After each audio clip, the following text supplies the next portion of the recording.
Ikuti Google Maps, mobil di Karanganyar terjun ke kebun warga.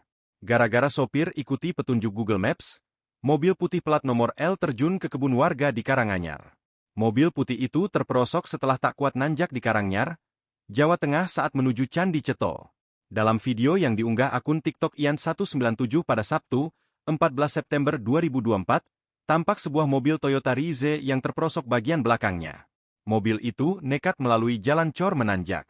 Diketahui jika jalan itu bukan jalur utama, sehingga tidak direkomendasikan untuk pengemudi mobil. Perekam video yang merupakan warga lokal mengatakan jalan ini memang jalur tercepat. Namun banyak mobil yang terperosok di jalur ini. Perekam dan warga sekitar pun langsung membantu mengevakuasi mobil itu.